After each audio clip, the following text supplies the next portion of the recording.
guys, so I'm filming another vlog, and before I get into this vlog, I just want to say thank you all from the bottom of my heart for all of your comments that you left on my last video, my first vlog that I posted in a while. I know that for, a lot of people, posting a vlog really isn't a big deal, but it's something that actually gave me a lot of anxiety for, I need to put my glasses on. I'm trying to I want you guys to be able to see my eyes and see my face, but my eyes are so sensitive and it's very overcast and bright today, so I have to have my sunglasses on. I just want to say thank you so much for all the comments that I received telling me how much you enjoyed my vlogs, missed my vlogs, and how much you wanted to see my vlogs. And it's something that honestly it sounds bad because I have seriously some of the most support. I know everyone says that, but some of the most supportive, kind, loving viewers. I think that I grew a lot as a person. I put a lot of effort into evolving as a person, and I think that, I still have a long ways to go. I am by no means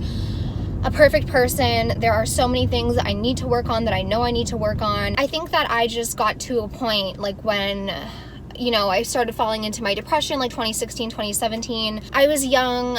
It was a big time of change in my life. I didn't know, looking back, hindsight is 2020. I guess I don't know what I thought, but in the moment, I read something and I was don't regret something, because in the moment it's exactly what you wanted. And yeah, I think that's true. But I think that it's not about regret, it's about learning. And so for me, I just feel like I learned a lot over the past couple of years from myself. I feel more secure in who I am. And I think that, when I was younger and doing my road rage vlogs, this guy was riding my ass. It's the road, speed limit is 50. I'm going 68. I honestly think the last time, yep, it's a guy with a man bun. It is. You guys wanted me to keep my road rage in. And this isn't road rage. I was driving calm. I was fine. I was 18, 19, 20. I was young. I've been reading more self-help stuff on my Kindle, and I've been trying to get more into reading because I realized that when I was younger, a teenager, I read all the time. Books were my escape. I would constantly be at Chapters, asking my mom to drive me to Chapters before I had a license. And I don't know what it is. I think with social media, I know I keep talking about social media, but social media came so quickly into our lives. I read something and it was we're pretty much the only generation, or I don't know if I'm a millennial or Generation Z. I think Generation Z, if I'm being honest. And we're the only generation that will have grown up with internet and without internet, because it evolves so fast in a way that I personally don't think can be healthy. I'm honestly a little bit scared of technology, the 5G is going up, all the radiation, all the energy in the world. I don't know, I just don't think our bodies are evolved enough, whatever. And I think that there's a reason why anxiety and depression and mental illness rates are up. But anyways, that's not what I wanted to say. I just wanted to say thank you all so much from seriously the bottom of my heart for all of your kind, supportive words on my vlog. Looking back, when you're younger, you think you know a lot more than you do. And I think that as you grow up and get older, you realize how little you actually do know. At least for me, oh my God, this guy's driving so fast.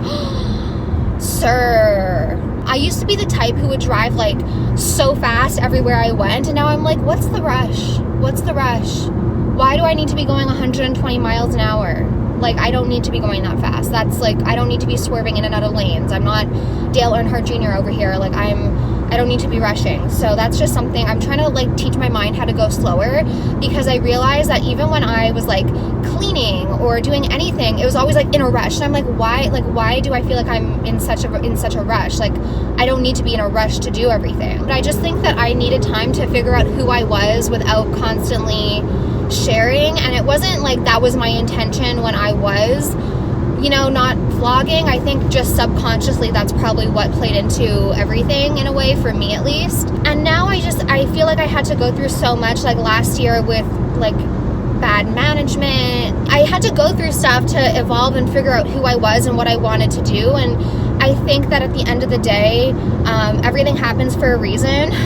And on one hand, I'm oh, that saying is so annoying, because when you're going through hard shit, you're the last thing I want to hear is like, everything happens for a reason. Like, I get it, and in the moment I was like, oh my god, these people, like, this isn't what I want, this isn't how I want to live my life. But then it showed me what I wanted and what I didn't want. So in a way, like, that was helpful. I would film vlogs pretty often. I probably have so many clips of myself, like, just starting a vlog in my car, and then I would kind of, I guess, get into my own head a little bit. I guess it's like the whole imposter syndrome, and I would be like, oh, who cares? Like, who wants to hear me talk in the car? Then after reading your guys' comments, I realized that probably the reason why people liked my vlogs is because I would just sit in my car and shoot the shit and talk about things, and I wasn't scared to talk about things. Like, after the presidential election in 2016, my ass got on camera and I filmed like a video talking about it, and that was like, now, like, looking like me now, I would be, it's sad to say, but I would be like not scared to say how I felt. But I think that everyone's just been so conditioned because of how everyone was just like so wound up and offended by everything.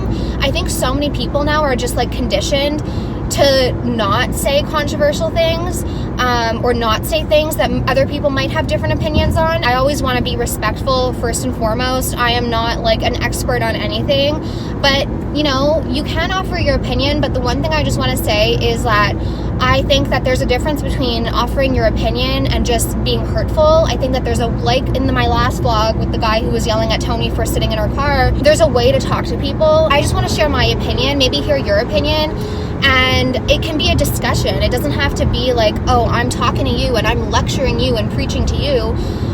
In the same way that I don't think people necessarily, I think having a conversation is more helpful than, just like attacking people. And for me personally, I'm like a super curious person. I love like understanding people, like different mindsets, different ways of life. I just find that super fascinating. If you have watched any of my vlogs from Pennsylvania, if this is your first vlog watching, my best friend Sierra lives in Pennsylvania. If you watch any of our vlogs, like I think the one from April, we went to this place in Pennsylvania called Lancaster, and there's like a big Mennonite,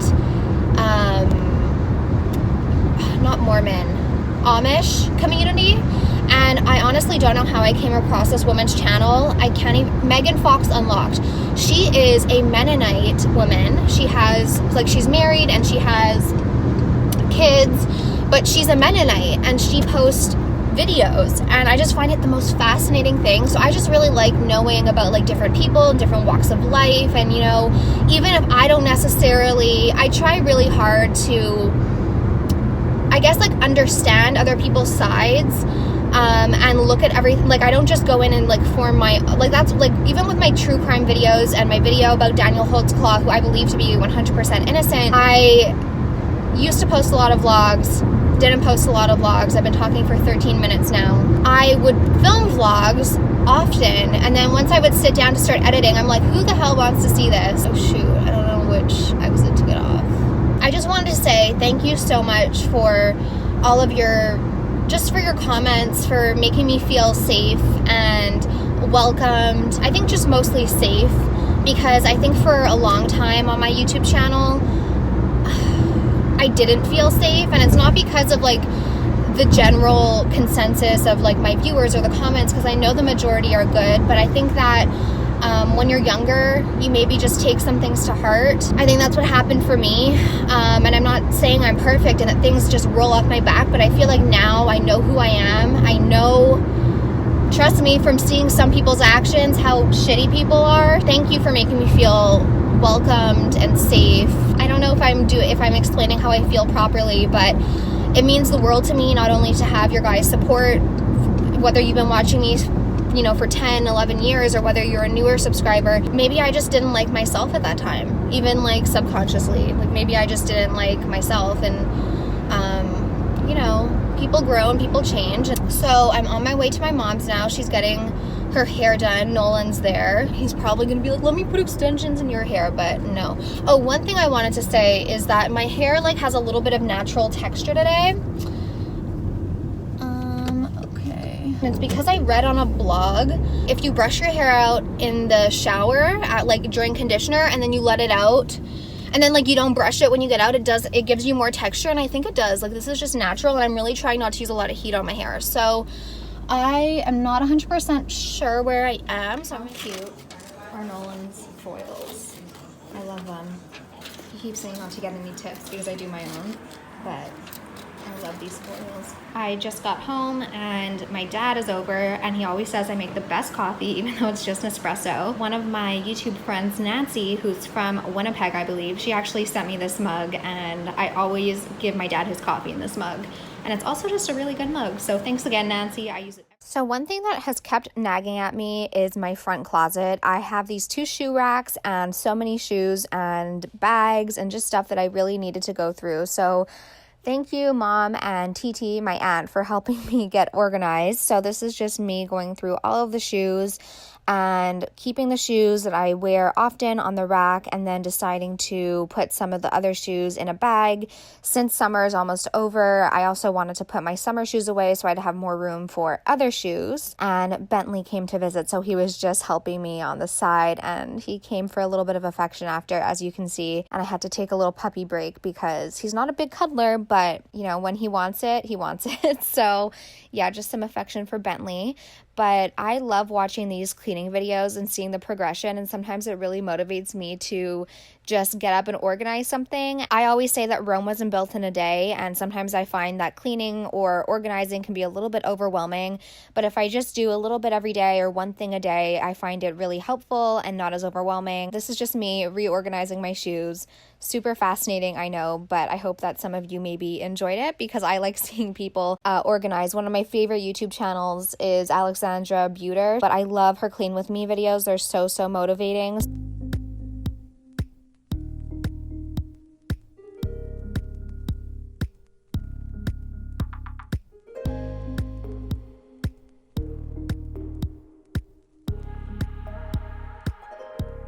So it is Friday, and my day got off to a very weird start because I woke up super late, and I have not woken up that late in probably months. I guess my body needed it. I typically wake up naturally between 6:30 and 7:30. I don't know why, but basically my stomach wakes me up, so I have no choice. Like, it's like a stomach ache. I can't just go back to sleep. And so then like I'm up, and like I'm not the type of person that can really nap. Like, I'm not a napper. I wish I was. My boyfriend is the type of guy that as soon as his head hits a pillow or hits something soft, he's able to just shit. I need to clean out my car. I have like boxes and stuff. He's the type that if his head hits something soft, he can fall asleep. Like, in a car, it really doesn't matter. I need to be in like my bed in the dark. I need to be tired. Last night I went to sleep naturally. I didn't take like melatonin or like anything to help me sleep. And I woke up around 7 a.m. this morning, and Leo slept over last night, and I woke up, I took him for a walk, and I got back at around, like 7:20. And I was so tired for whatever reason, and I was like, you know what, I'm just gonna like try and rest my eyes. And in my head I was like, I'll just rest my eyes for maybe 20 minutes or until 8. I woke up at 10:20, and I was like, what the heck? And I don't know if you guys are like this. Like, if I wake up at like 10:20 during the week, I feel so off. I feel like my day is just off. It kind of like threw me for a little bit of a loop, and I know it sounds like something stupid, like why should whatever time you wake up at like throw you for a loop like that? And I wish I could explain why. I don't really know why. I think my anxiety just kicked up because I was like, oh my god, I woke up late. I would like, this sucks. Like, I had so much I wanted to do today. And one of the things I needed to do before I did anything else was go renew my license, because every year in Quebec on your birthday you need to pay. It's actually not that bad for me, knock on wood, because I have a very good driving record. I got my first ticket on my way back from the US. But besides that, I only have like parking tickets and stuff. So I haven't really been driving. I've been like driving with Tony, with like my friends, Mike, because oh my god, this bus just went through a red light. That's so dangerous. So I was like, you know what? I need to get this done. It's probably one thing that's just like building up, and I just need to get it done. it's stupid. Like sometimes with anxiety, like you make things like such a big deal in your mind when really they take like 2 minutes to do. It's not a huge deal. So I asked Tony if she could bring me to the SAQ today, the driver's bureau or whatever. I could have driven there myself, but like I guess I was like a little bit paranoid. I was like, I don't want to, if I get a ticket, like I don't want to deal with that. And so we went and we got Starbucks on the way. She got me this. This is their iced guava white tea lemonade. The blueberry black tea lemonade is really good, but they were out. I love guava, so this is delicious. So right now I'm on my way to pick up phone cases for my friend Steph because she's headed to Greece. I'm just gonna bring it to her because I know that getting ready for a trip is super overwhelming sometimes, or at least I do. I feel like there's so much that needs to be done. It's pretty hot out today. It's 26, but I'm wearing a sweater because I just wanted to be comfy. Oh, and I had to do so I got up, when I got up, I was like all overwhelmed, and I was like, oh my God, I texted Tony, I was like, it sounds, in retrospect, I'm like, I don't know why I was so overwhelmed by this, like, just because you get up late doesn't mean you can't like just start your day. But I guess in the moment I was just like overwhelmed and so lost and I guess disheveled because of the fact that I woke up late, and I wasn't even late for anything. It was just late for me. I'm also really excited because our next collection for Signet has arrived. Well, our samples, if you don't know, now you'll know. All of our designs for our Signet phone cases are designed by us. They're 100% unique. Each case is designed by us. I'm super excited to see the next Signet collection in the flesh, and I don't think Michelle will let me give any previews because he wants us to keep it very hush-hush because we always end up using them and giving them away a little bit early. When we send our design to our manufacturer and then he prints them and sends them to us, sometimes we'll need to just tweak some things, maybe make them a little bit brighter, darker, adjust certain things. So it's not just like a one-stop print and stop go, as you never know how the printing process is going to go. But it's coming soon and I'm really excited to see them in person. I actually have the Charmed case on my phone right now because I am just in a fall mood. I'm ready for fall. And even though the Charmed case isn't like a fall vibe, I mean, I guess for some people it could be a fall vibe because it's like cats and moons and stuff. It's very October-y. I'm not a huge cat person at all. I get so many compliments on it, which is not funny to me because obviously I really love the case, but I didn't realize there are so many cat lovers. But if there's a cat lover in your life, I would definitely recommend that case. And even if you're not a cat lover, I just think it's a really fun case for this time of year. Let me know if you guys are excited for fall because I'm ready for crisp fall weather. Oh, I'm ready for it.